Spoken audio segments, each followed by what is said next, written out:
Hi, and welcome to the Unhinged History Podcast, the podcast where two friends join forces, touching our signet rings together and then telling each other the stories from history we've only recently learned. I'm Teresa. I'm host one, and that is Angie. She is host two. I don't have a signet ring. I don't either. Oh, what have we been doing? We need to get signet rings, apparently. Obviously. I have a really cool cursed object I could use as a signet ring. It's pretty awesome. Are you telling me the one you described in a previous podcast with the Christ Almighty with a beard full of diamonds? Yeah, Which seems that'd be pretty sick. fiercely anathema, the antithesis of Christ. There was I a was word I really wondering where you're going with that. no, That was there impressive. was a word I was reaching for that I did not hit, and I was like, you know what, just go with the synonym. Just call it a day. Dude, do you ever like text like ask Google what's the word for and then you have to use a paragraph to describe the word you're looking for? Yeah, Yeah, yeah. I hate that for me. hmm Anyway, this is where we all find out we didn't go to therapy this week. When it just replies back with your therapist number and just says you need to give her a call. Now's a great time. Yeah. And your meds are running low, FYI. We we thought you probably already knew, but we're We're just just, letting you yeah, flagging that as reminding a you. Yeah. potential reason that you're Googling this. Ugh. Well, the I'm just thinking spreadsheet of the amount says, of times I've used that to my husband. Like, can you describe this word? And then he immediately describes the word, and I'm like, I hate that that. he just knows. Yes. I feel like the alternative is worse when they just look at you and they're like, what? No, he rarely does that. He usually always knows. And it's so frustrating to me because I'm the one that reads everything. So you'd think the words would come easy to me. They do not. I know this may come as a shocker after this many episodes, but here we are. There was a social media post that said, it was a quote, can I have a quick chat with you? And underneath it, it said, joke's on you. I've never had a quick chat in my life. Yeah, that's it right there. But honestly, I'm looking. I think last episode I went first. It is your turn, good lady. Here's the deal. I think my episode might be the whole story. So, you want me to just go for it and see how much time we have? And if we have time, I'll throw something up. But if we don't, Okay. then I'm just going to keep mine in my back pocket and not tell you about a recent great. Like great, like Catherine the Gate, great, that kind of Like great. an event from recent history that was labeled a great. Oh, And I say it like that because you won't have the Google power to come up with it. But carry on. you are the worst. I'm so And mad right now. for those of you playing at home, episodes drop every Friday. She's just filling in right now because I'm trying to get it together because I'm so mad because she knows I love a good, the great story. Yeah. I mean, who doesn't? And Ugh. I complained that we run out of the great. So when I found the great, and I was like, I'm sorry, that year has the wrong century in front of it.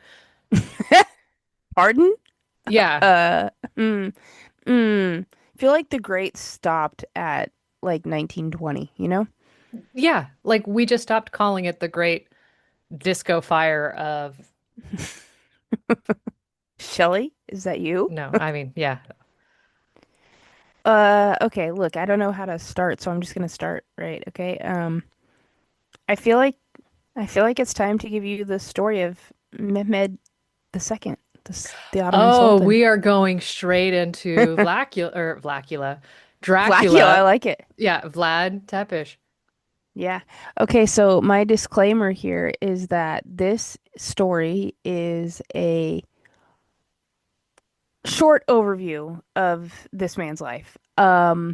His story is so big that it would have been like a it would have been a 6 hour episode for me if I would have given you every great detail. So I did my very best to whittle it down to a far more reasonable time. So that said, if you have an interest in the Ottomans, an interest in Mehmed, or an interest in Vlad Tepes, do feel free to read all the stuff because there's a lot of cool stuff.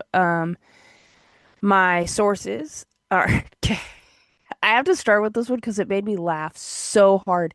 There's a source called theottomans.org. This It sounds like was it's just going to be a hate blog. It was published in 2002. It has, I don't think, been updated since then. I am only including it because it made me laugh so hard. I used nothing from that source, but I was like, wait a minute, it's called theottomans.org. I must have this. There is a research page from the EBSCO, Mehmed the Conqueror.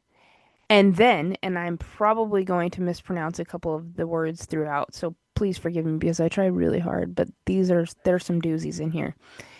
There is something called the FSMVU, and it is the Faith Sultan Mehmet Vakif University, and it is a higher education institute that was established in 2010 by the Republic of Turkey, their general directive of foundations, whose their goal is to be like at the forefront of the Turkish higher education and research. And I am including this because this establishment was funded by a trust that Mehmet himself set up in his lifetime. Whoa. So in the So, like, 1400s, he was like, hey, by the way, and his money's had some education. staying power. Yeah. I was like, what is this? Is phenomenal. Like, could not. I thought that was so stinking cool. Warfare History Network, as always, to include the origins of Dracula or Vlad the Impaler. A brief look into World History Encyclopedia, a JSTOR article, Why Ottoman Sultans Locked Away Their Brothers, from Amelia Sloth of December 2019. And then another like humanities research journal. I couldn't find the author's name on this one. It was just the school with which it was presented by.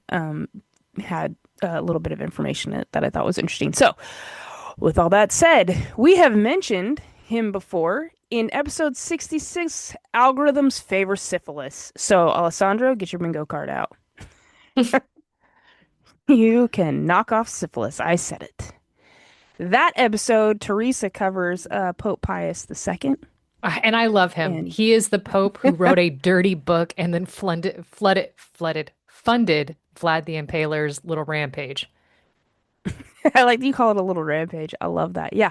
hmm I mean, because had it been Um, anybody else, it would have been a rampage. yeah, but for him, it was just like Tuesday.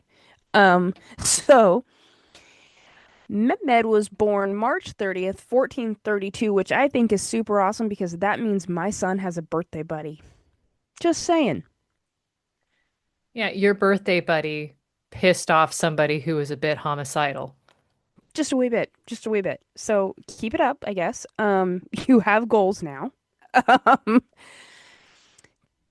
keeping up with the Joneses and all that. So he was born in Adrianople in the Ottoman Empire, which today is located in Idrin, Turkey. Now, at the time of his birth, he was born in the capital city of the empire. He is the third son of Mehmed II, whose reign is marked by like military strength. He expands into the Balkans. There's a lot of internal conflict that he consolidates, and then he brings about some institutional development as well as big economic growth and some real cultural flourishings for what we know to be the Ottoman Empire today. Like when you think of the Ottoman Empire, like he had a lot to do with what we understand today. Okay. He also lays the stepping stones for the future conquest of Constantinople. For the record, up to this point, Constantinople has been unconquerable for 1,000 years. I feel like that's an important bit of information you should You know, have. and that is rather stinking impressive. Right? Yeah. So, he's laying the stones for like the the groundwork for what's going to happen in the future. Mehmed's mother was a slave turned concubine, possibly called Devlet Hatun or Huma Hatun. It's likely she was of non-Muslim origin. And additionally, he has several brothers, which lead to problems later that I'll talk about in just a little bit. He spends his childhood in the harem with his mother, right? Like I don't know if that's common knowledge, but if you are born into a royal household in the Middle East, you are raised in the harem with your siblings and all 27 moms. So, That's a lot of moms. yeah. And he's brilliant though. By the time he's 11, he is sent to Amisha with two of his advisors to learn how to govern and get experience of leading. So this is customary for Ottoman rulers to send their sons out to provinces to act as the governor. So they're basically given a territory to rule over to train them for their future jobs. Okay, so this is kind of a job skill training. Like, we're not going to let you rule the entire country until you get good at ruling a region. Yeah. And I think in some cases, I don't know a ton about the way that this works, but I think in some cases it was a lifetime position, like because maybe he has, 27 sons or something like that, right? So they're each given a province to rule in their own way. But in his case, he is given this province to learn how to do his father's job. Now, um, while he's there, he is surrounded by teachers and tutors that heavily impact his education and his spirituality. All of these teachers are also preaching their own agendas as well, right? So, one in particular, and I'm hoping I'm going to pronounce this right. I tried so many times last night. Aksham Sa'adin would have this super influence, particularly when it comes to informing Mehmed that it is his duty to overthrow the Byzantine Empire and conquer Constantinople. Like, you are destined by God. We are supposed to rule Constantinople. Like, that's what he has been taught since day one. While he's there, he is also learning Arabic, Persian, Greek, Latin, philosophy, math, strategy. And it kind of, I feel like it goes without saying, he is super impressed with men like Caesar and Alexander the Great. Shocking, I mean, I kind of like this for him. He's got some good role models. right? He by this time he has already been recognized heavily by his tutors for both his brilliance as well as his impatience. He's not one to wait patiently for the next thing to do. So unfortunately, our guy's only there for like a year when he's recalled to the capital because Pop has finally made peace with the Hungarians, and in one of the wildest moments in history, he decides it's time to retire. So he abdicates the throne in favor of Mehmed, who is only 12 at the time. That's quite a bit of, yeah, I don't know if I've got a 12-year-old. Mm, Right? I know that this is customary in some cultures around the world that instead of holding your office until death, you pick a retirement time and then you do so, and whatever child you see fit becomes the next ruler. But it is wild to me that his dad would be like, you know what, 12 seems right. I'm gonna retire now. Get out some fly fishing, you know? And it's very not Western, right? We have this understanding that you're king for life and then your eldest son takes over. That is not the case. So, I mean, to be fair, I kind of like the idea of retiring in your golden years. right? So he retires and Mehmed takes the throne at 12 years old. But his retirement doesn't last long because Cardinal Julian Cesarini, who is the Pope's representative, tells Hungary that breaking the truce with the Ottomans isn't really a betrayal. So there's some incursions, and Mehmed basically asks Dad to come out of retirement, like, "Hey, I could, I could use a hand here." There's a chronicle from the 17th century that says Dad initially says nope, no thanks, but Mehmed writes him a letter saying, "If you are the Sultan, come and lead your armies. If I am the Sultan, I hereby order you to come and lead my armies." Okay, big flex, love it. Love it. Here for this energy. There is some belief that it was not directly Mehmed that asked for Dad's return, but rather one of his pashas, who was the Grand Vizier, like he put out the effort to get Dad back. But either way, he returns to lead the Ottoman army to the victory at the Battle of Varna. Now, this battle does deserve like a really a short side quest, real quick. The Battle of Varna takes place near the city of Varna, which today is in modern day eastern Bulgaria.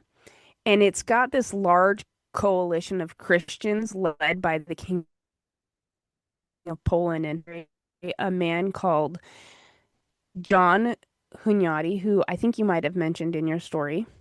He's the commander of the Hungarian fleet. And then Mircea II of Wallachia, who is the older brother of Vlad Tepes.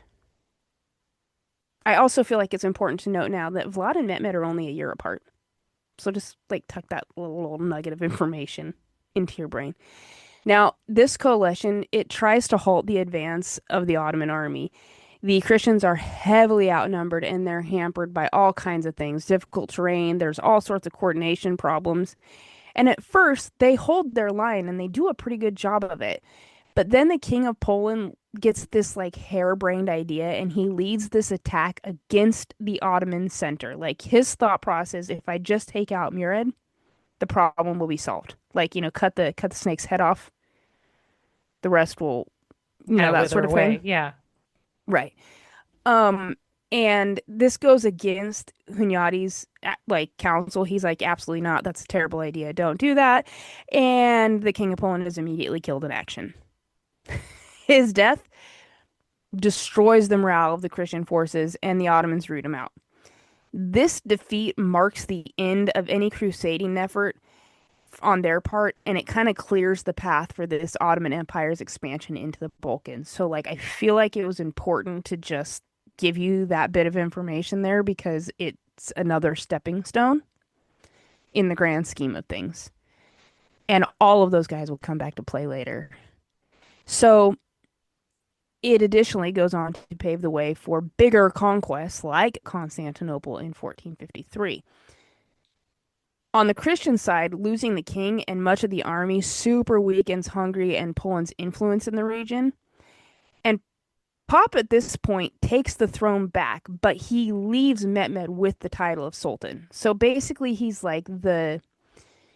ruling, but he's ruling like at this point Mehmed is just ruling in name, but his dad's doing the work, if that makes any sense. That does. That's kind of like when we Right? had Fredegund and Brunhild, how they ruled as regent. Yeah, he's definitely in this case the regent and he is handling business. Now, this goes on until Murad's death in 1451.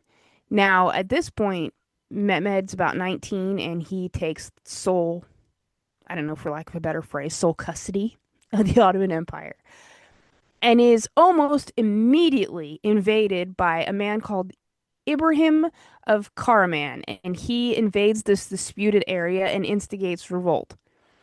And so Mehmed's first actual campaign is against this guy. Now, meanwhile, and I think this is wild, the Byzantines, they threatened to release another Ottoman claimant to the throne called Orhan.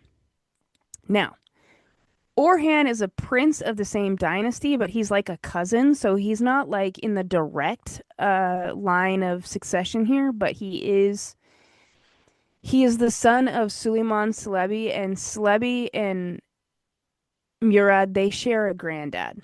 If the way I understand their family tree, like he's either their granddad or their great grandfather. So to make a long story short, this Orhan is basically Mehmed's only rival. He is the only other living male member of his family at the time. So the Ottomans, I love this, pay the Byzantines to keep him there so he can't be a rival claimant to the Ottoman throne. Like we'll just slip you 100 under the table to keep him occupied. I kind of like that. Yeah, I think it's pretty awesome. Like they're also their enemy, right? Like their nemesis. But if you just keep holding on to him, we'll keep paying you off. Like you keep him busy. And I love that. Now, You may be asking why there are no other males in the family or not. You've probably already figured that out. I mean, I'm assuming you just start smothering them in the cradle. Pretty much. Any that were remaining, and I think at this point it was only like maybe one or two, are m murdered. I think the youngest one was like maybe 9 or 10 months old. And it seems to be, I wouldn't say directly, like it wasn't like something you chat about in court gossip, but it seems to be something that is understood, but still obviously an aggressive act.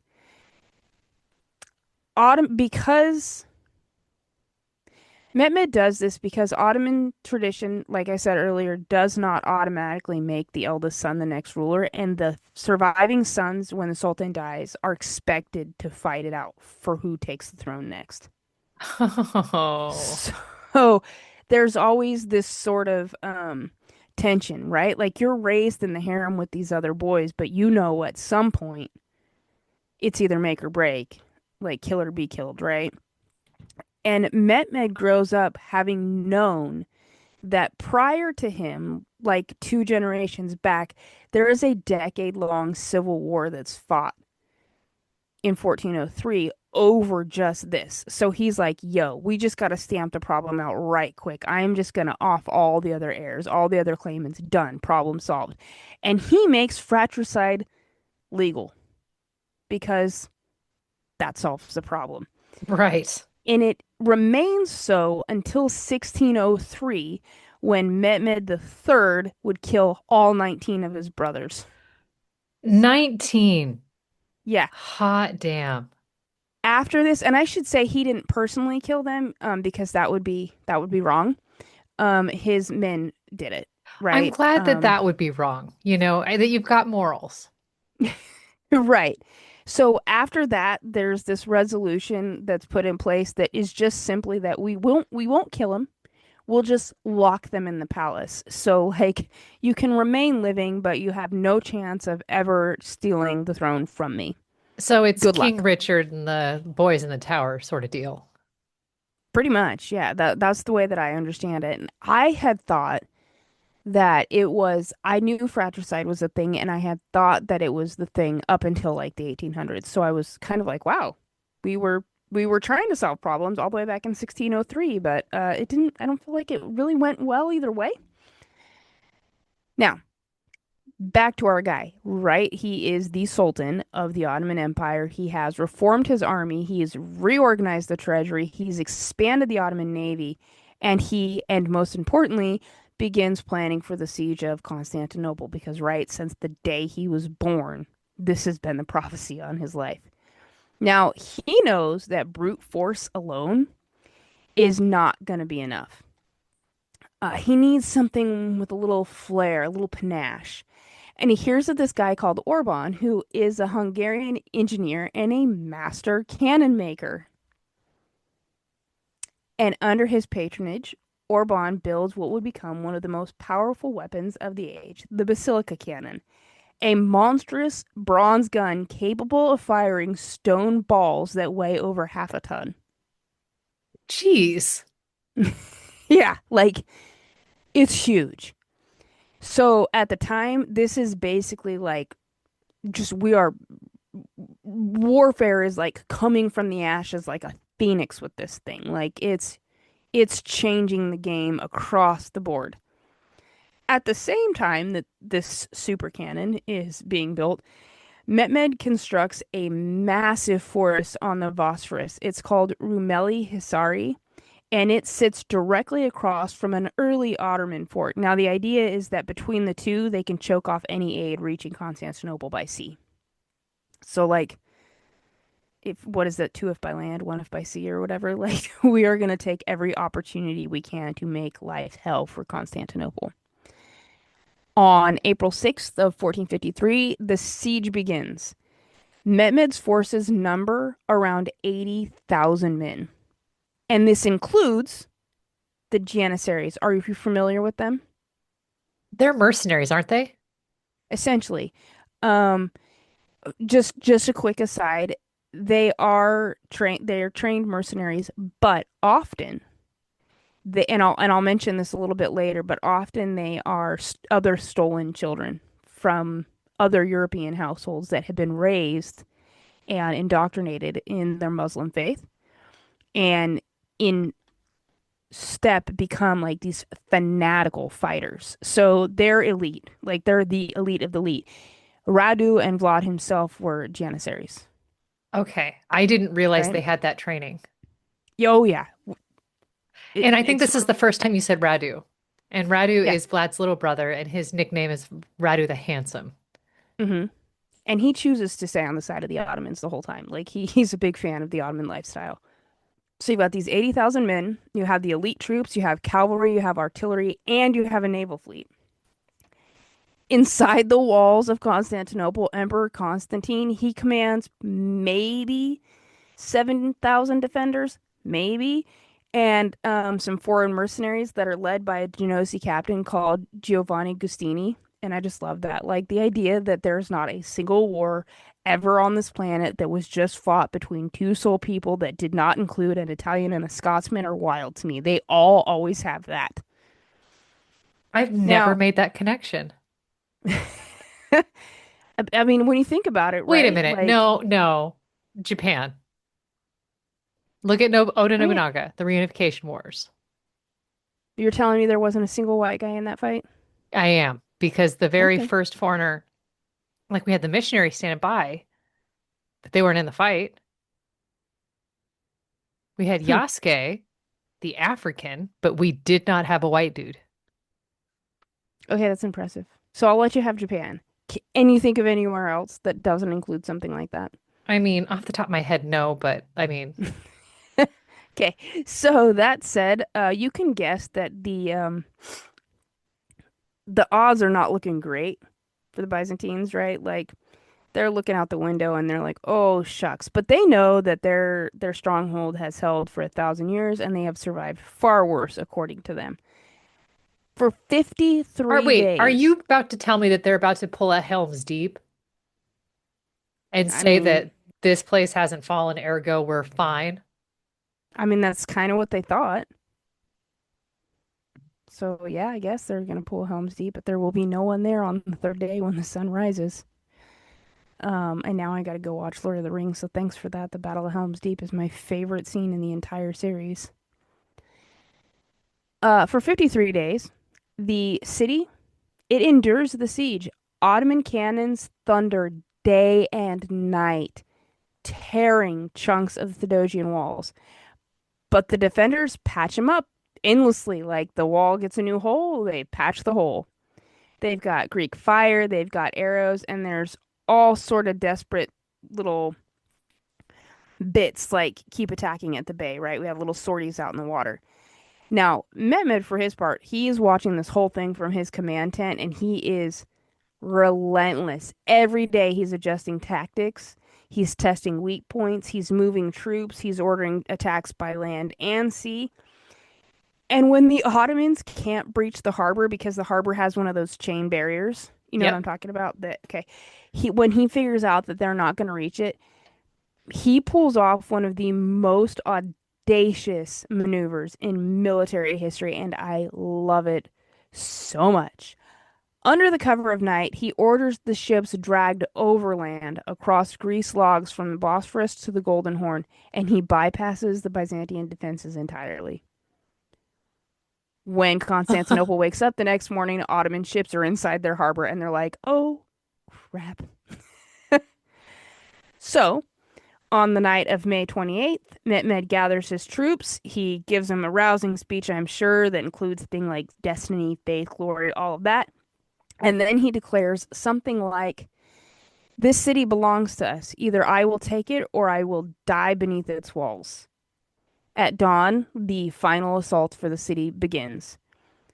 Wave after wave after wave strike and strike and strike, and they fight to the last. Even Constantine, he has got sword in hand and he is defending his city, but he will die with that sword in his hand.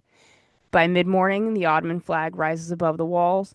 Constantinople, after more than 1,000 years, had finally fallen. By that afternoon,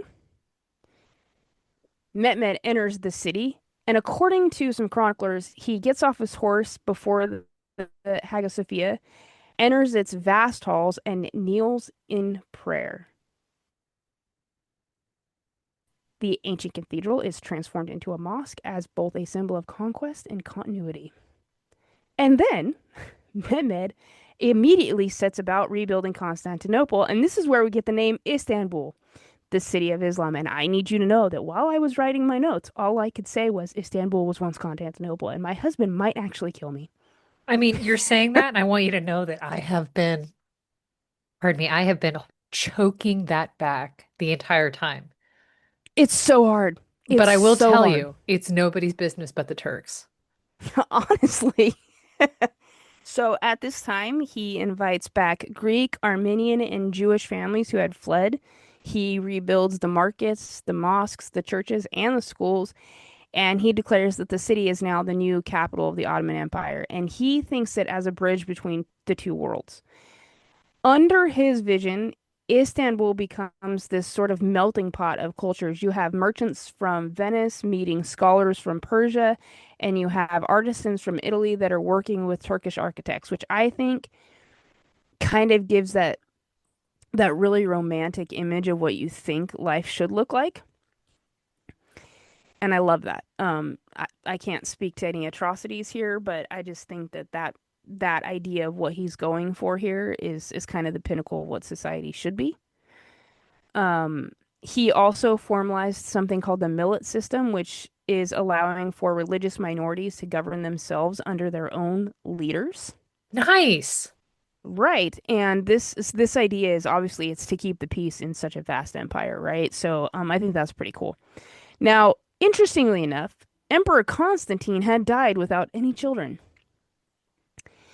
If his empire hadn't been taken by the Ottomans, it's likely that his nephews would have taken his place. After the fall of Constantinople, those boys were brought into the palace of Mehmed and given new names. The older nephew was renamed Has Murad Pasha, and he becomes one of Mehmed's favorites and was put in charge of the Balkan region as a beylerbey or their governor. And the younger nephew, renamed Mash Pasha, becomes the admiral of the Ottoman Navy and the regional governor of Gallipoli. And the regional governor of Gallipoli.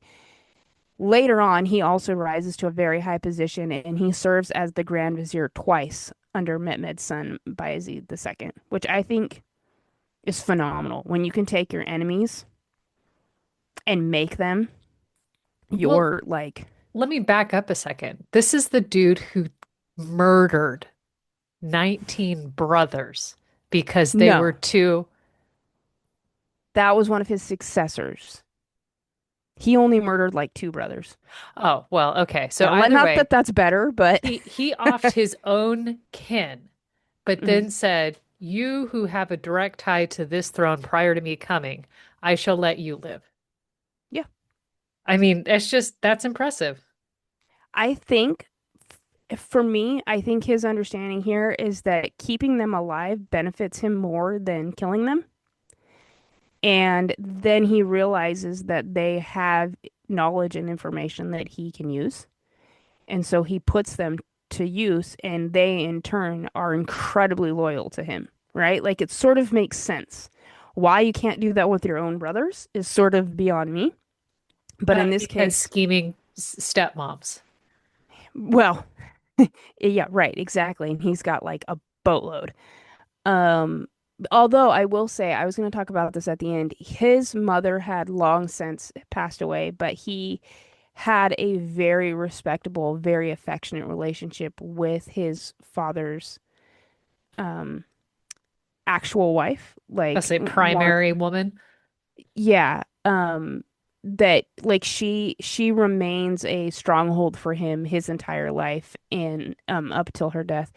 That of constant like she's an advisor to him, she's loyal to him, he ensures that she's well cared for, and he even refers to her as mother. But the other interesting thing is that I think as a whole he has respect for the women in his life because he constantly refers to women, especially older women, as mother, whether they're in his harem or not. Is that So I think cultural?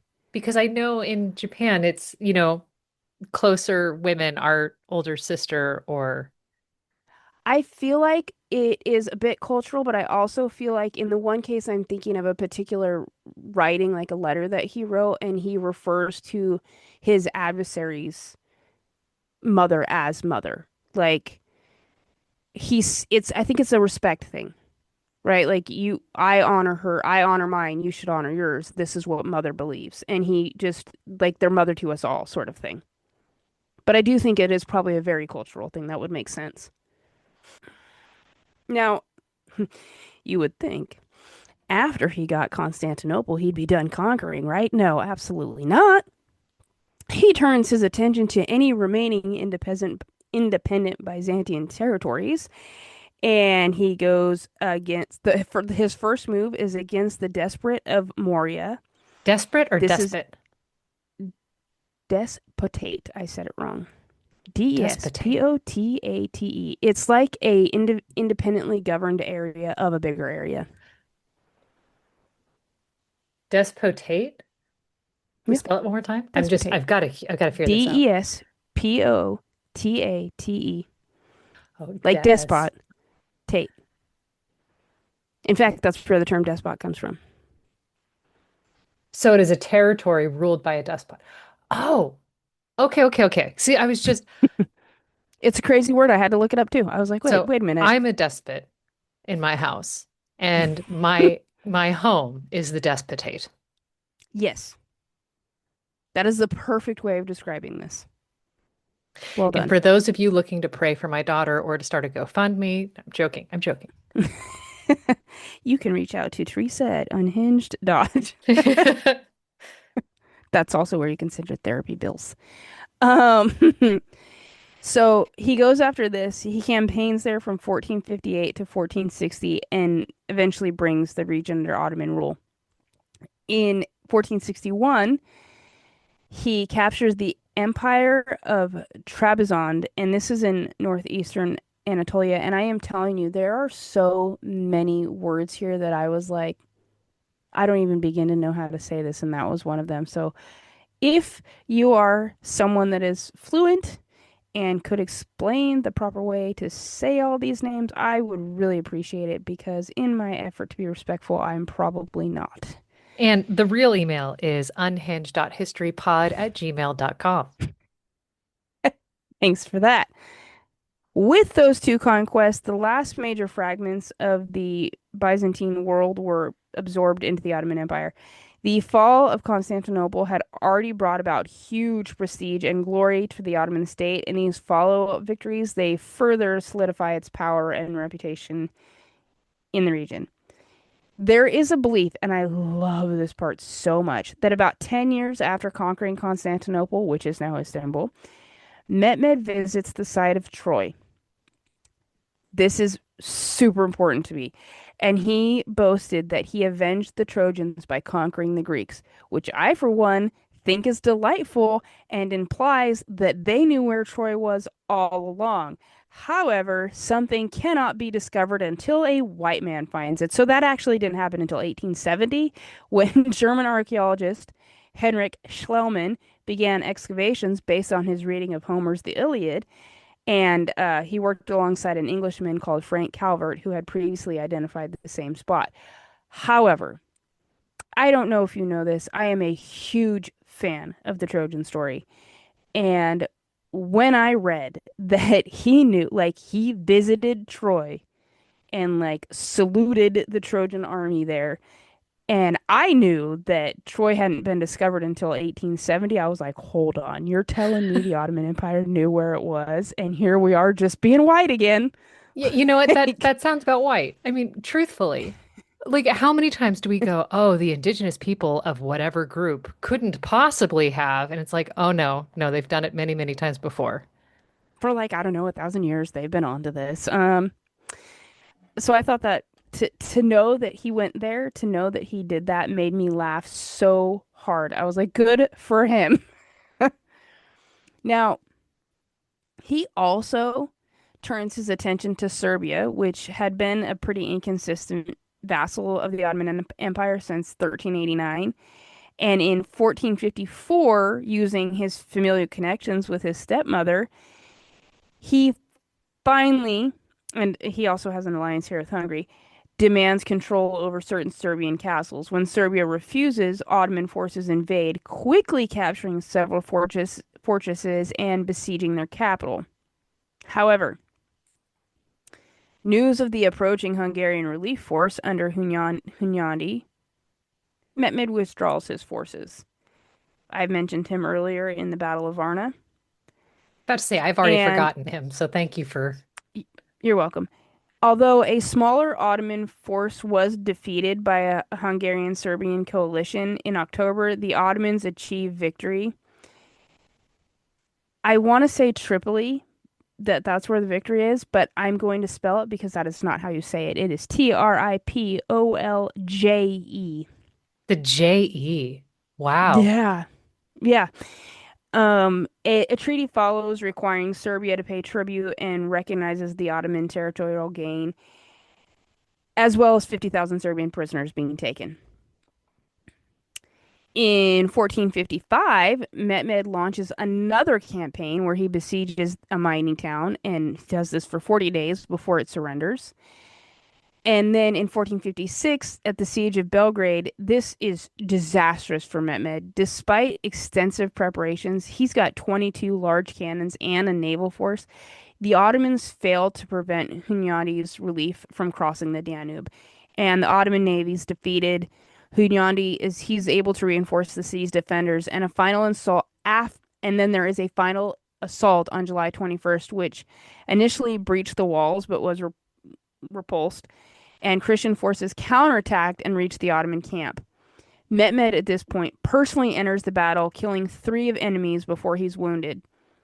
His courage prevents a complete rout, but the weakened Ottoman army, they are forced to lift the siege. Like things are not going great for them, right? Okay, so then got a little bit more conquering, a little bit more campaigning that goes on. But then Wallachia enters the picture. Yes. I mean, they've been Transylvania here. enters the chat. Yeah, they've been around, they've been doing stuff for a while, but it's time to zoom in. And I should say, if you had not listened to episode 66, Wallachia and its relationship with the Ottoman Empire is why I know anything about Mehmed at all. So, for a portion of this bit, Mehmed is still a teenager and dad is still alive because Vlad Tepes and Mehmed's life do not exist in a vacuum. They are happening at the same time, right?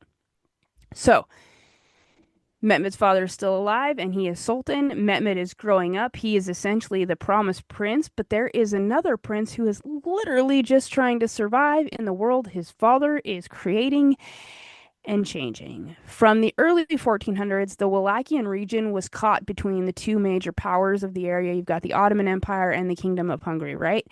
Now, the Ottomans, they view Wallachia as this kind of buffer zone, and they wanted to pay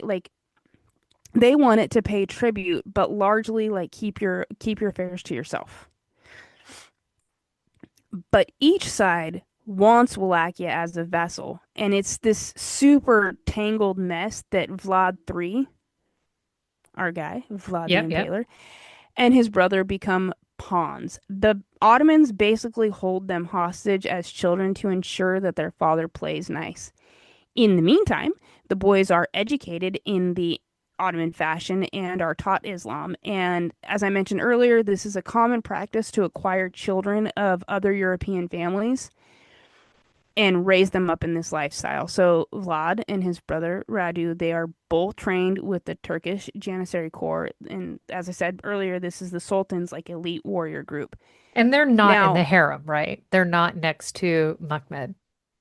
I don't think they're raised together, but I think they certainly know each other. There's Sure. there's not I don't think they're going to be allowed to play in Mehmed's harem at all, but I think that they're certainly like they're definitely on the training field together, right? As I mentioned earlier, these children, they're often converted to Islam and they're raised as fanatical Muslim warriors. Long story short, the Janissary are badass and they're trained by the Ottomans, and so When Vlad is an adult and causing all sorts of headaches, it's kind of their dad's fault on both parts because Vlad's dad can't play nice, and Mehmed's dad's like, hey, let's train that kid up to be one hell of a soldier, right? And Vlad's dad goes on this long spree of trying to play and placate both the Hungarians and the Ottomans, and it finally catches up to him. Vlad's father basically breaks his promise to stay neutral, and the Ottoman Sultan, who at the time is Murad, he at this point imprisons Vlad and his brothers, but he doesn't kill them. About to say He that is sees them, wild. He has his kiddos as captives, and the dad's playing fast and loose. mm-hmm, right. And the Sultan is like, well, I can use them as leverage. Like, this is going to be helpful. But while they're imprisoned, Vlad witnesses numerous executions in the courtyard that's right below his cell. And this is where he learns the use of impalement, driving the stake through victims as punishment. Yeah, shish They, kebabbing another man. yeah, they believe these brutal killings, like repeatedly, had this really disturbing effect on Vlad's brain and behavior. Surprise, Shocking. surprise. I mean, next Wow, they're going to say, okay. hey, at some point earlier on, he had head trauma and was wetting the bed and playing with fire. And Right. Now, so while he's imprisoned, his dad tries to appease the Sultan by signing a treaty that gives the Ottomans control of Wallachian land along the Danube River. But this angers Hunyadi, who we met earlier, and he is still bitter about losing the Battle of Varna. So he sees a chance to restore his reputation and invades Wallachia in 1447. This triggers a rebellion by the Wallachian boyars. For those playing at home, a boyar is like a local Wallachian nobleman. I was about to say, it sounds like, a cyst that appears that just needs to get. Yeah. Um, they're facing attacks from Hunyandi's army and another one of Dad's rivals, a man called Vladislav, his forces, and also the rebellious nobles. At this point, Vlad Dracul, Vlad the Impaler's dad, he is overwhelmed, to say the least. He tries to escape, but he's caught and executed. And then his eldest son he suffers an even worse fate. He is tortured by the rival nobles and then buried alive. Cool. So, What a good yeah, way. what a good way to go. Now, Vlad Dracul's father and older brother are both dead, and Vlad Tepes is 17 years old and finally freed from captivity. He is the oldest surviving son in the Order of the Dragon, which I didn't mention earlier, but you may have mentioned in your podcast, is a Christian military order designed to keep the Ottomans out. And Vlad inherits his father's sacred duty to fight against the Ottomans. And I feel like he just really takes that to heart, you know? I mean, I don't know if I mentioned that he inherited dad's sacred duty or if I just said boy had a bone to pick. Yeah, he sure did. So, as he adopts the name Dracula, son of the dragon, to claim his father's legacy, 1448 rolls around, and with Ottoman support, he briefly seizes the Wallachian throne from Vladislav. But he is driven out after just 2 months by Hunyadi's forces. So at this point, Vlad Tepes, he flees to Turkey and then Moldavia. Well, his protector, the Prince of Moldavia, is assassinated in 1451. And so Dracula, or Vlad Tepes, escapes to Transylvania, which is now controlled by his enemies because life can't just be easy for any of these people. And then fortune shifts for Vlad Tepes because the Sultan Murad has died and Mehmed takes power. So now we are back to where we started. Mehmed is in power, Vlad is a pain in the butt. Mehmed he's threatened Hungary and the Balkans, and Hunyadi needs allies. He's been betrayed by Vladislav, and he turns to Vlad Tepes and is like, "Hey, you want to help a brother out? You look like just the guy." Yeah, the So enemy of Vlad my enemy is Tepes, my friend. yeah, Vlad Tepes joins Huyandi's army, and he's defending Transylvania's borders while Hunyadi achieves this like legendary win at the demise, which was that absolute blemish on Mehmed's record earlier that I mentioned. It was just a train wreck for him. Um, it's 1456. They defeat Mehmed's 90,000 strong army, and Tepesh invades Wallachia and reclaims his throne. And then Hunyadi dies of the plague. I did not think I was going to be saying that this week. I forget the plague overlap. Honestly, yeah. Like, oh yeah, the plague. I thought I was only going to mention syphilis. Here we Yeah, the are. plague, that old chestnut. So, Vlad Tepes immediately confronts the boyars who had his father and brother killed, and in a calculated act of revenge, he invites 200 rival nobles to a feast and then forces them to march 50 miles to rebuild his ruined castle. Many die from exhaustion, and the elderly and weak are impaled immediately. And this is where he earns the nickname Vlad the Impaler. And this is also the moment that marks the beginning of his reign and his whole scorch earth tactics. So after the massacre, Tepish tightens control by creating a secret police force called the Armasi, and they're composed of foreigners, mercenaries, and just kind of general outcasts, and they help him enforce his brutal vision of law and order. We've talked about this before. He executes people for minor offenses using like horrific means, like he's crushing them under carts, he's skinning victims alive, there's the good old impalement, he's roasting them over coals. Did you know that historians estimate his regime killed between 50,000 and 100,000 people? He's got to get up very early to You really know, accomplish everything on his list. I mean, he's not doom scrolling his days away. I'm just thinking Beyonce's life could be so different. My life So, could be so different if I had a different mission. right? His worst atrocities, they occur in Transylvania between 1457 and 1459. He launches these devastating raids on German trading towns. He's burning cities, he's impaling hundreds of merchants, he's boiling victims alive. And these massacres, they spark German propaganda all over the place against him, which is kind of where we get a lot of the Dracula stories from, is this German propaganda. Um, when I was writing my thesis paper, I had the pleasure of actually reading some of it. It was so much fun. Like the guys writing at the time were hilarious, and I'm like, you do understand that this cannot have happened, right? Like, Okay, but don't let a good story get in the way of facts or reverse that. yeah, don't let facts get in the way of a good story. I mean, Thank you. propaganda is going to propaganda no matter what century you're in. Truth. Now, initially, Tepes he pays the tribute to Sultan Mehmed, but when Pope Pius II, your guy, calls for a new crusade in 1459, he stops payment and he kills the Turkish recruiters because they refuse to remove their turbans in his presence. So Tepesh has the turbans nailed to their heads and he sends the bodies back to the Sultan. I mean, Now, he has to honestly, know, I I love the smart aleckness of it. I don't, I mean, right? as much as I like to think I'm a baddie, I perhaps don't have that level of tenacity within me, but I appreciate the play on Yeah, you gotta words. love it, right? Now, the to me the best part about this is he knows that these ambassadors are not removing their hats because they only remove their turbans in the presence of God. So he is like, I know this game, and I'm just gonna have a little bit of fun with it. He's just being a jerk. Yes, 100%. He he's then captured. Uh, he then captures the forest of Grigeri. He's basically The disguised entire himself. forest, every tree is in handcuffs. Fortress. Fortress, not I love forest. that image of a forest in handcuffs. Fortress. He's disguised himself as a Turkish officer and he and launches winter raids along the Danube.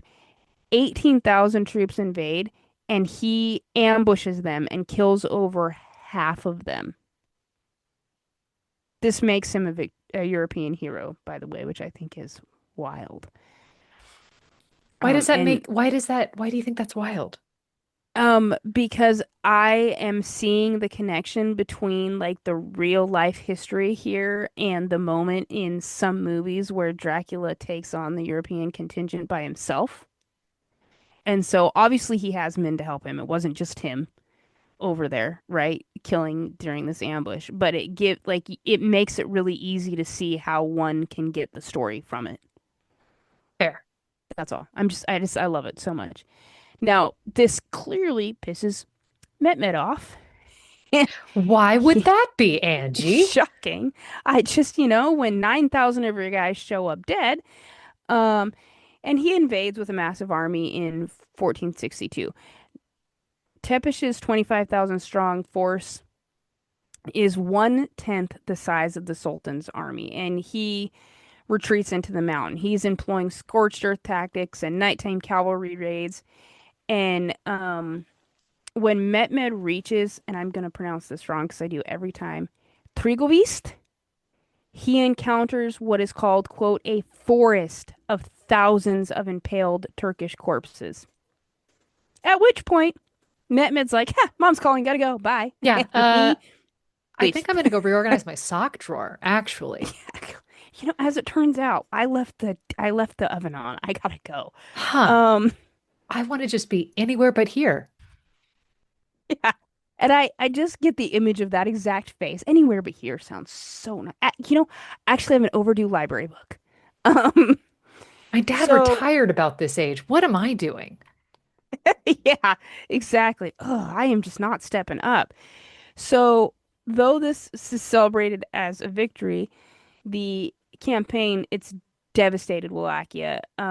The Sultan leaves Tepes's brother Radu there with a small force and the what's left of the war-weary boyars, and they are quite tired of Tepes's reign of terror, and they support Radu's claim to the throne. Uh, so now he's dealing with both internal rebellion and external invasion. So he's forced to flee. After fleeing Wallachia, Tepish sought help from the Hungarian Emperor Matthias Corvinus, who was the son of his former ally Hunyadi. And He's the son Corvinus, of Huyandi? Because I brought up him. yeah, I hmm didn't, okay, I didn't hit Daddy wild, Dearest. right? I Okay. know there's a lot of weird daddy dearths in this one. I Uh, mean, so he had a, he disagreed with the Pope and his involvement with Vlad. Anyhow, go on.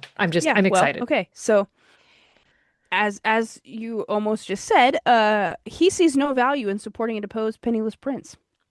Um, so Yeah, he listen here, recognizes poor mouth. pretty much, yeah. He recognizes Radu as Walachia's legitimate ruler, and he imprisons Tepish.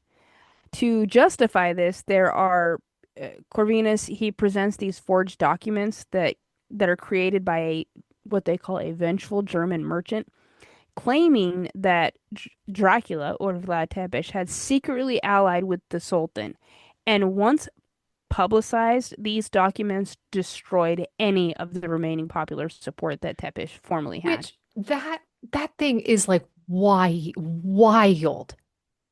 Right? That is, I Like, mean, wild. at what point would you think, yeah, I think he teamed up with the Sultan when, like, not that long ago, he just killed 9,000 of his men in a river raid? You know? Yeah. And Yeah. you also didn't even hit on the fact that Mehmet killed his wife. Oh, yeah, there's that. In fact, I don't hit on many of the women here in this at all, actually. I will have to come back. I'll have to circle back to the ladies. It's all Tepish right. I don't think I spends covered that in mine either. We I just, don't think there's a ton of information. Like I tried to find information on Mehmed's mother.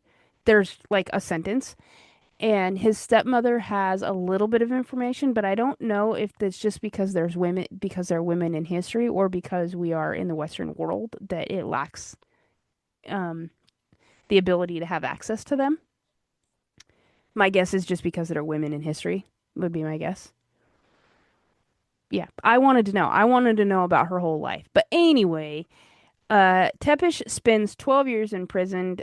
He allegedly passes the time by torturing and impaling the rodents in his cell I mean, because, you've got a you know, surplus of them and you've got a gift. God forbid a dude have a hobby. Just saying. Um, Despite the German pressure to execute him, Corvinus allows Tepish to marry one of his cousins, and they do have children together. I think this is wife number two, but I'm not 100% sure. I didn't write that part of the timeline down. In 1473, Radu is overthrown and negotiating for peace with the Ottomans begins. And this is super alarming for Corvinus and prompts him to release Tepesh. And he joins the empire or the emperor on a Bosnian crusade and invades Wallachia for the third time in 1476 and reclaims his throne. But his reign only lasts 2 months before his bloody, headless corpse was discovered in a field. The exact circumstances of Dracula's death remain unknown, but he had countless enemies. You've got German merchants that are seeking revenge, Orthodox priests angered by his conversion to Catholicism, the nobles who are exhausted by his killing spree, rival claimants to the throne, and of course, the Turkish Sultan himself.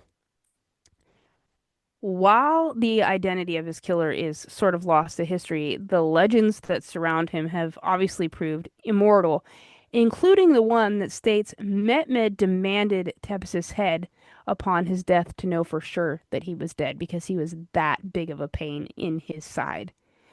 My favorite bit about this legend is that he sends out part of his elite fighting force to bring back Dracula's head, and no one knows where it is.